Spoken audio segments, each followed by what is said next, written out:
Hello, Bookaboos. By the time you're actually seeing this, I'm going to be in San Antonio. I'm so excited. But I got tagged in a book tag. Wow, we're actually doing things, being a part of the community. So it's a Christmas tag. Oh, I just don't feel Christmassy enough. Alright, we gotta fix that. Okay. I still don't feel Christmassy enough. Alright, one more time. Let's see if we can get it this time. Okay, I think this is moderately Christmassy, so, let's get into the tag.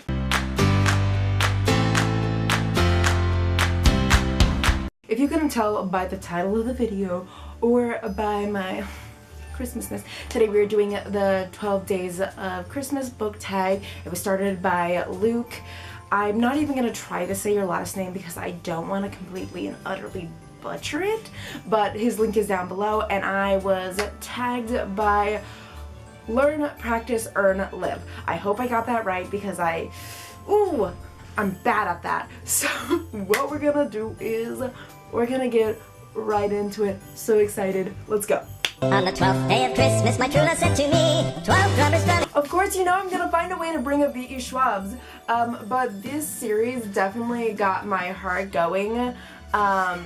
Like, especially the first read of this, I was just like, ah! But like, and here I was like, oh my gosh, if this said person dies, I will also die. Like, no joke, I'm gonna die right here, and luckily they didn't die, but it was, these were like, my heart was throbbing through the whole thing. On the 11th day of Christmas, my true love said to me, 11 Pipers Pipping. I don't read books just because they're popular and everybody else is reading them. If I did, then I probably would have read Harry Potter by now.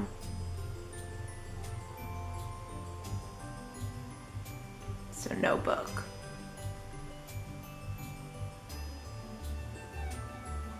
On the 10th day of Christmas, my true love said to me, 10 lords are leaping. I love a lot of Victoria Aveyard's fight scenes because I know that her stories are very basic and all that, and I actually don't have the books, so I'm lending them out to my cousin right now.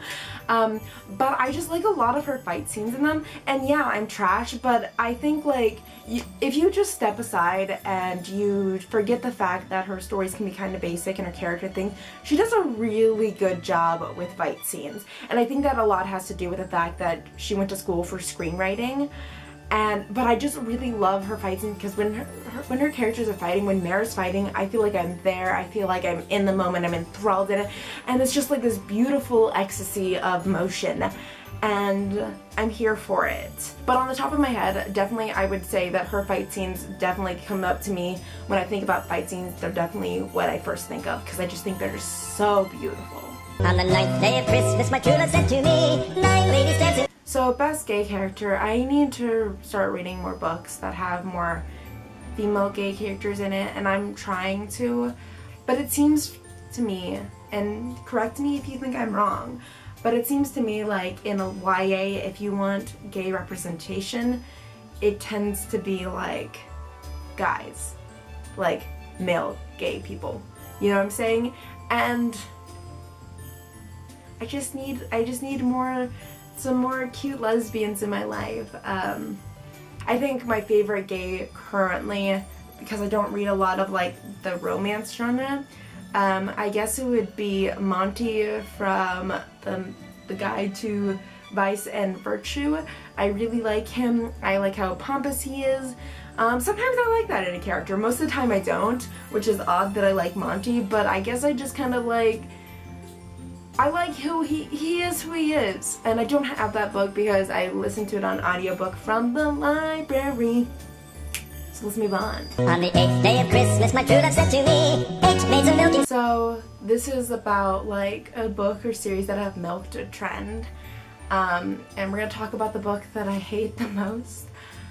Out of everything, I hate this book so much. I think a lot of it has to do with like what I was told what I was getting, and then what I actually got were two different things. but it's the female of the species. I think that it's milking the trend of like the strong female that can do whatever she wants, and she's just there living her life, being a strong female, like doing her thing.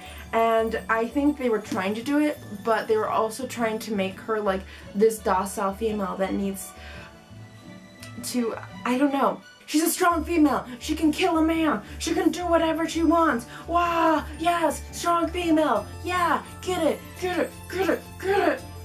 But like, also at the same time, they were like, they wrote her as like, I don't know how to feel anymore. Will you teach me how to feel? And so I feel like it was just like milking all the female protagonist trends in this one book of YA, and I was just like, oh, this is gross. I'm not here for this. And so 10 out of 10 would not recommend.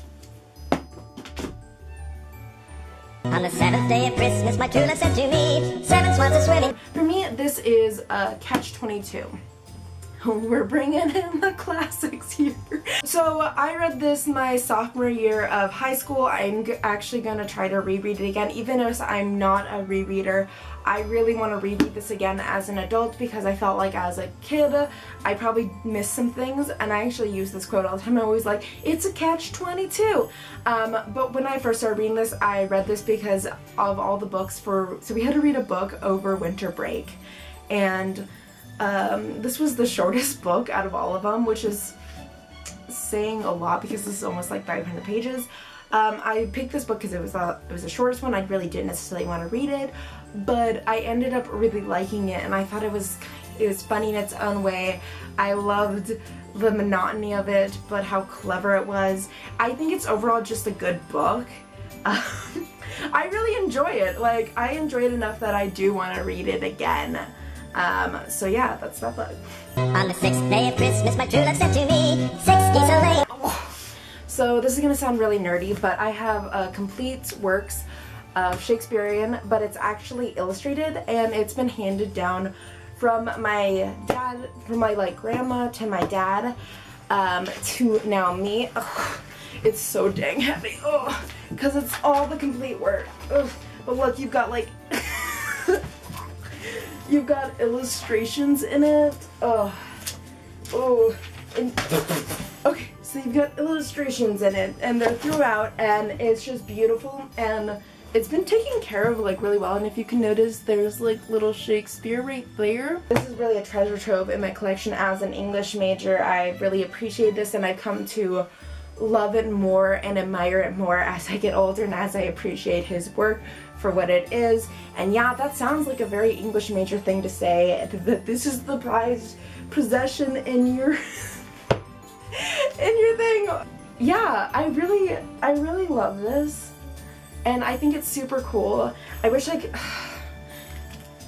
show you, like, just look at that. Ooh. It's just overall just so beautiful. And yeah, this is the treasure trove in my collection, and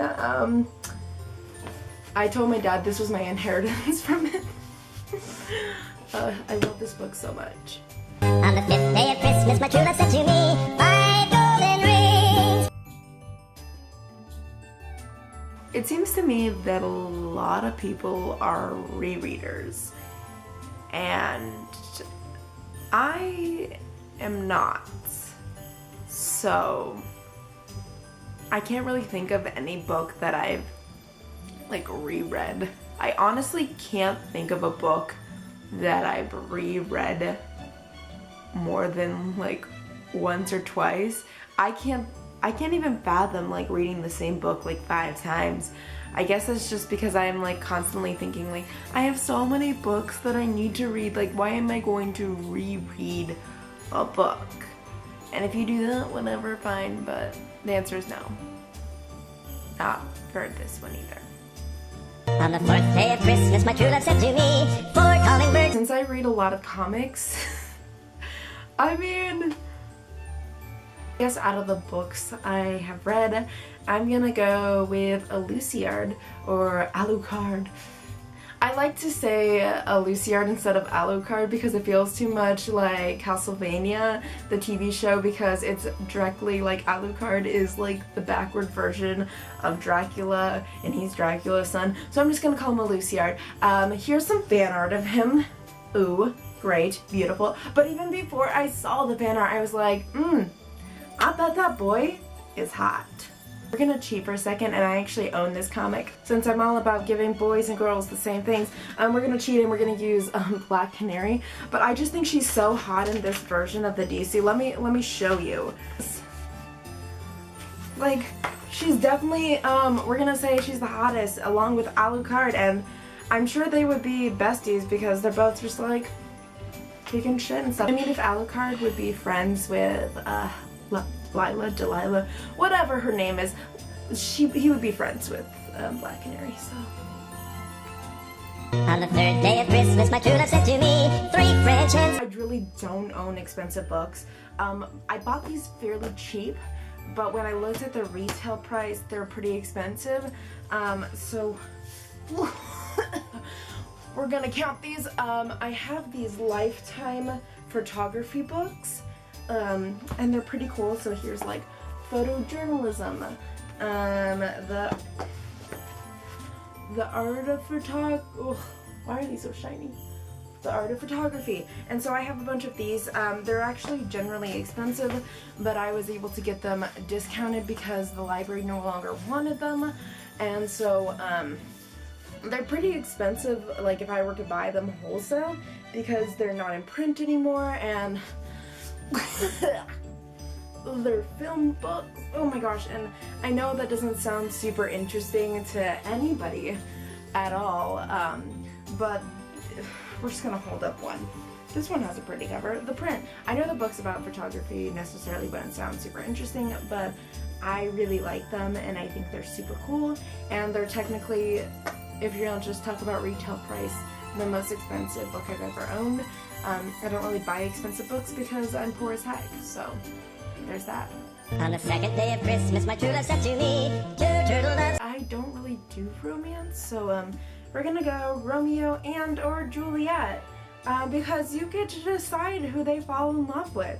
You get to decide how they love, and it's the greatest love story because you get to choose it. So we're gonna go with that because, like, you get to choose a love story. You get to choose if she ends up with some wealthy man, or if she ends up with Romeo, or if you can decide whatever you want, and that's the beauty of romance. It's up to you. And a partridge in a pear tree, and a partridge in a pear tree. So we know that this is coming to the end of the tag. Thank the gods. We're gonna bring it back, go old school, and we're gonna go with Anita from the Fairy Queen. Okay, so I got a little bit of explaining to do. This is like a 7-book series, and it's sort of based on the Shakespearean idea of the Midsummer Night Dream, where there's a fairy queen with Oberon and Tatiana. But also it kind of goes off the myth of, like, you know how in the stars there's the 7 sisters? Well, she's the 7th sister. And so it kind of like mixes and melds these 2 stories together, and it's just amazing. The reason why I think she's so badass is she does so many things as a 17-year-old that I don't think I would have the ability to cope with. She has to deal with the fact that she's not only from like Earth, but she's also from this fairy world, and she has to balance out her life in between that because, well, yes, she is the 7th daughter. She is only the incarnation of the 7th daughter, because they would keep on, and it's just like so much, and you're just like, whoa. And she deals with it all with like grace and power, and she's just super strong, and I just read it. It's good. If you like books about fairies, it's good. The last thing to do, obviously, is we're gonna tag some people. So, Hannah from Snow White Reader, you do this. I believe in you. Do it. Nim Kobayashi, do it. I mean, live your dreams. And that's all I've got booked. I will see you in the next video. Woo!